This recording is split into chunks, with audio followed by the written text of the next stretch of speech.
welcome to the bonus episode of Funding Fundamentals, CWELCC Cost-Based Funding Explained. I'm Ashley McMullen, your host, and today our guests aren't just experts, they are digital wizards here to break down complex topics, crunch numbers, and add a touch of wit. This series has been all about demystifying funding fundamentals, and we're wrapping it up with this bonus episode. So let's decode CWELCC one last time with our tireless, tech-savvy friends. Let's hear from our special guest. Welcome to the deep dive. Today, we're digging into some source material that's really crucial for the early childhood education sector. We're focusing on specific funding streams, the ones designed to, support the actual people doing the work, the workforce. That's right. The material you've got there really zeroes in on two key funding types. First, there's the Wage Enhancement Grant. Most people know it as WEG. And then there's also something called Workforce Compensation Funding. Right. So our mission for this deep dive is really to unpack these. We want to break down what they are, figure out how they actually land with providers, and maybe most importantly, understand the very specific steps for applying this money to staff wages. Think of it as a roadmap, helping you see how this funding is supposed to work and what it means on the ground. Exactly. Let's get into it. Okay, so let's start with the basics, drawing from these sources. First up, that Wage Enhancement Grant, or WEG. What's the main idea behind it? Well, according to the sources, its primary goal is really about closing the wage gap, between RCEs, registered early childhood educators, and licensed childcare, and the folks doing similar work in the school system, the education sector. It's fundamentally about recognizing that professional role. And the sources seem to tie this directly to workforce stability, like helping with recruitment and retention. Exactly. It's framed as a tool for both bringing people in and keeping experienced educators from leaving. The way it works, mechanically, is it provides up to $2 per hour extra in wages for staff who are eligible. Okay, up to $2 an hour. But, and this is a key detail in the material, providers also get an additional 17.5% on top of that wage amount. That extra bit is specifically to cover mandatory benefits, the CPP contributions, EI premiums, that sort of thing. Okay. So it's not just the wage boost itself. There's that built-in help for the associated employer costs, too. That's important. And who's eligible for WG, based on what we're seeing here? The sources say it applies to eligible staff and licensed childcare programs, and that includes home visitors as well. So really targeting those direct care roles. Got it. Now, the sources also bring up this workforce compensation funding, and it sounds like it works alongside WG. It's not just one single thing either, is it? Correct. Its position is complementary. The sources actually break workforce compensation down into three distinct parts. First, there's an annual increase that's described as a yearly wage bump for eligible RCEs. Okay, an annual raise component. Then there's what they call a wage floor, basically, a guaranteed minimum pay level for eligible staff. A safety net, kind of. Right. And the third piece is a minimum wage offset. Sources are specific here. This one is for non-RCE staff. It's designed to help programs absorb increases in the provincial minimum wage. Okay, so if you put WG and these three workforce compensation bits together, the overall picture painted by the sources is an effort to help pay keep up. Yeah, keeping pace with inflation, yes, but also with the general demands and expectations within the ECE sector itself. All right, so we have a handle on what these funding streams are supposed to be.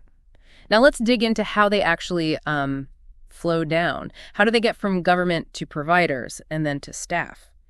The sources seem to highlight a really key difference here, depending on the age group the staff work with. Yes, this is a really practical point the sources clarify. For staff working with the younger kids, so ages 0 to 5, both WEG and those workforce compensation components we just talked about, the annual increase, the floor, the offset, they're now included right inside the provider's main cost-based funding, the CBF amount. Okay, wait. So for 0 to 5 programs, does that mean you're not filling out separate applications for WEG or workforce compensation anymore? For those specific components, for the 0-5 group, that's what the sources indicate. Yeah. WEG is explicitly described as being, embedded now. It's not a standalone grant for them anymore. It's folded into that bigger CBF allocation, which is itself designed to better reflect actual costs, staffing included. And this feels like a read the fine print moment, even though it's embedded. The sources are really clear that providers are still required Oh, absolutely. to apply these wage supports following the official funding guidelines. So the money's there, but you still have to allocate it correctly. Precisely. The delivery method changes, but not the responsibility to make sure the funds reach the eligible staff as intended. Now, for staff working with older kids, ages 6 to 12, sources say the situation is different, at least for now. Okay, how so? For the 6-12 age group, Children's Services is currently issuing estimated payments, and these are based on 2024 values. So that means, unlike the 0-5 group, providers will still have to actually apply for funding specifically for their 6+ staff in 2025. That's the indication from the sources, yes. A separate application will still be needed for 6+ staff funding, and the material mentions more details on that process are expected down the line. Okay, this brings us to what might be the most operationally critical part of this whole thing, according to the sources. The actual order you have to follow when you apply this money to an employee's pay. It's not just, here's some extra money, spread it around. There's a specific sequence. Yes, this is where the practical application gets really detailed. The sources lay out a very specific order of operations. The step 1 is always the staff member's base wage. That's their starting point, their existing hourly rate, factoring in anything the employer has already given, plus collective agreement bumps or, mandatory minimum wage increases. Right, foundation first, base wage. Then what's step 2 in the sequence from the sources? Step 2 is applying the WEG, the Wage Enhancement Grant. That's the potential boost of up to $2 per hour we mentioned. And the sources also note a specific cap here. The total hourly wage after you add the WEG can't exceed $32.81 in 2025. Okay, $32.81 max after WEG. Got it. What's next? Following WEG, Step 3 is applying the CEDO-LCC annual increase. This is the one that can be up to $3 per hour in 2025. But here's where it gets a bit more complex. This particular increase, the annual increase, is itself limited by specific wage ceilings mentioned in the sources. Right, I see those listed. It says $27 per hour for RCE program staff and $30 per hour for RC supervisors and home visitors. So these ceilings, they're not necessarily the absolute maximum wage someone can earn overall, but they limit how much of that annual increase portion someone gets. Is that right? That seems to be how it functions based on the description and the example provided. And then the very last step, Step 4, is the CWLCC wage floor. And this is only applied if needed, to make sure the staff member hits that guaranteed minimum pay level. Which the sources list as $24.86 per hour for RCE program staff and $25.86 per hour for supervisors and home visitors. Now, here's that example from the source material that illustrates how the ceiling impacts the annual increase. It's quite specific. It says, if an RCE earns $26 per hour, they could receive $2 per hour from WEG, bringing them to $28. Okay, straightforward so far. Makes sense. $26 plus $2 is $28. If they're eligible for the CWL-LCC increase, the example continues, they might only receive $1 more since the wage ceiling for program staff is $27 per hour. Huh. Okay, so even though the $2 wedgie took them above the $27 ceiling already to $28, they can still get some of the annual increase, just maybe not the full amount. And that $1 brings them to $29 in the example. Exactly. The example results in a $29 wage. It shows that the $27 ceiling specifically restricts the amount of the annual increase they get in that Step 3 based on where their wage landed after Step 2, WG. It's not acting as a hard stop at $27 for the final wage. That's a very specific calculation. You really have to follow the steps precisely as the sources lay them out. Okay, let's try to wrap this up by pulling together the main takeaways from this deep dive into your sources. Sure. So we've got the Wage Enhancement Grant, WEG, up to $2 an hour, plus that 17.5% for benefits. Main goal is tackling the wage gap, boosting stability. Right. And then the workforce compensation funding. That's the annual increase for CCEs, the wage floor safety net, and the minimum wage offset for non-RCEs, trying to keep pay current. Mm-hmm. And a huge practical point is how it's delivered. It's embedded in the cost-based funding for the 0 to 5 programs.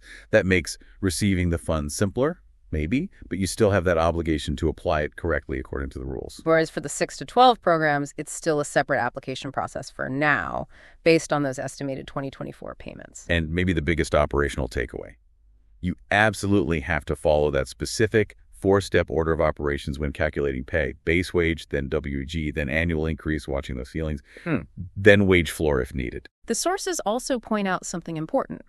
Staff can be paid more than the wage floor, obviously, maybe from the program's own funds or other sources, but they might not qualify for additional money from WEG or the workforce compensation streams if their wage before applying those specific funds is already over the relevant ceiling amount mentioned for those calculations. Yeah, it's about how these particular funding streams interact with the existing wage structure.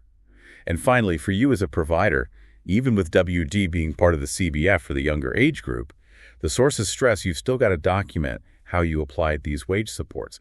Compliance is key. Diving into the source material really underscores that these funding streams, while maybe complex with all these rules, They definitely have layers. at their heart, as the sources suggest, they represent an attempt to value and support the people doing this incredibly important work with young children. Definitely. And if you're listening and you have really specific questions, maybe about a particular staff member's eligibility in your center, or how exactly to allocate funds in a tricky situation, the sources consistently advise reaching out to your municipal contact person or, going directly to the official funding guidelines themselves.